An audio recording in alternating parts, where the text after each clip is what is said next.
நீங்கள் பார்த்துக் கொண்டிருப்பது நியூஸ் 21 செய்திகள். தமிழ்நாடு செய்திகளை உடனுக்குடன் தெரிந்து கொள்ள நியூஸ் 21 செய்திகளை பாருங்கள். உண்மை, உழைப்பு, உயர்வு. தென்காசி மாவட்டம் கடையநல்லூரில் வக்பு வாரிய சொத்துக்களை கொள்ளையடிக்கும் நோக்கில் மத்திய அரசு திருத்தச் சட்டம் கொண்டு வந்தால் தமிழ்நாடு தவ்ஹீத் ஜமாத் தீவிரமாக போராடும். மாநில தலைவர் அப்துல் கரீம் அறிவிப்பு. பெரியாரை சீமான் விமர்சிப்பதை கண்டிக்கிறோம். தமிழ்நாடு தவ்ஹீத் ஜமாத் கடையநல்லூர் பேட்டை கிளை சார்பில் மஸ்ஜித் நூர் பள்ளிவாசலில் வைத்து நல்லொழுக்க பயிற்சி முகாம் நடைபெற்றது.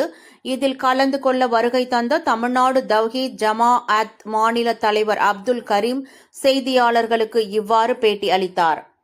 நேரடியாக இந்த அமைப்புக்கு ஆதரவுன்னு சொல்றது இல்லை. ஆனால் முஸ்லிம்கள் மதவாதத்திற்கு, மதவாத கருத்துக்கள், அந்த சித்தாந்தத்திற்கு துணை போகக்கூடிய அமைப்புகளுக்கு ஆதரவு தெரிவிக்க மாட்டாங்க. அதில் தெளிவாக இருக்கிறாங்க. நாங்கள் சொல்ல வேண்டிய அவசியமே இல்லை. பெரியாரை முன்வைத்து அவர் செய்யக்கூடிய அரசியல் தற்போதைய தமிழக அரசியல் களத்திற்கு சற்றும் பொருத்தம் இல்லாது. அது தேவையே இல்லை. நாங்கள் எப்படி பார்க்குறோம்னா, தவ்ஹீத் ஜமாத்தை பொறுத்தவரை எந்த ஒரு அரசியல் கட்சி தலைவராக இருந்தாலும் அவரிடத்தில் ஏற்றுக்கொள்ள வேண்டிய கருத்துக்களும் இருக்கும், ஏற்றுக்கொள்ள தகாத முடியாத கருத்துக்களும் இருக்கும். பெரியாரையும் அப்படித்தான் நாங்கள் மதிப்பீடு செய்கிறோம். அவர் தமிழகத்திற்கு ஆற்றிய தொண்டுக்கள் அதிகம். முஸ்லிம் சமூகத்தை பற்றி அவர் பல நல்ல விதமான கருத்துக்களை சொல்லியிருக்கிறார். இன அழிவு நீங்க வேண்டும் என்றால் இஸ்லாம் தான் அதற்கு சிறந்த மருந்து என்று சொல்லியிருக்கிறார். இஸ்லாத்தை பற்றி சிறப்பித்து பல மீளாது மேடைகளில் அவர் பிரச்சாரம் செய்திருக்கிறார். அதற்குண்டான குறிப்புகள்லாம் இருக்கு. அதே வேளை இஸ்லாத்தில் உள்ள சில கருத்துக்களை அவர் விமர்சனமும் செய்திருக்கிறார். அப்போ எந்த ஒரு தலைவர்கிட்டையும் அது இருக்கும். அதை வைத்துக்கொண்டு ஒட்டுமொத்தமாகவே அவர் முஸ்லிம்களுக்கு எதிரானவர் என்கிற ஒரு பிம்பத்தை கட்டமைக்க முயல்வது தேவையற்றது. முதலாவது விஷயம், பெரியாரையும் முஸ்லிம்களையும் எதிராக கட்டமைக்க பார்க்கிறார்.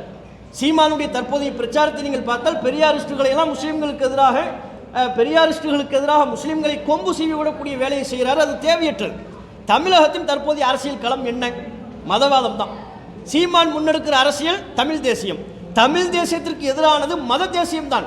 இந்த ஒட்டுமொத்த நாட்டையும் இந்துமயமாக மாற்றணும், இந்து தேசியமாக கட்டமைக்க வேண்டும் என்கிற பிரச்சாரம் தான் தமிழ் தேசியத்திற்கு எதிரானது.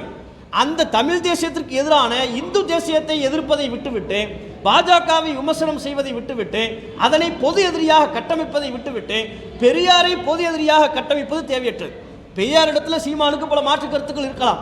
தங்கள் சித்தாந்தத்திற்கு எதிரான கருத்துக்களை சொல்லியிருந்தால் அதை விமர்சனம் செய்யக்கூடிய உரிமை சீமானுக்கு உண்டு.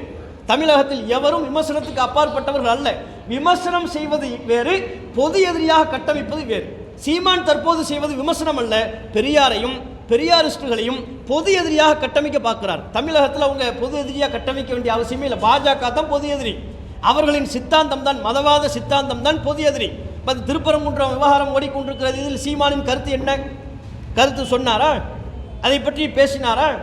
முஸ்லிம்கள் அங்கே ஆடு கொண்டு செல்லக்கூடாது, அங்கே கோழி அறுத்து பலியிடக்கூடாது என்கிறார்கள். பல நூறு வருஷமாக அதை செய்து கொண்டிருக்கிறார்கள். அந்த உரிமை முஸ்லிம்களுக்கு மறுக்கப்படுகிறது. அதை பற்றி பேசினாரா?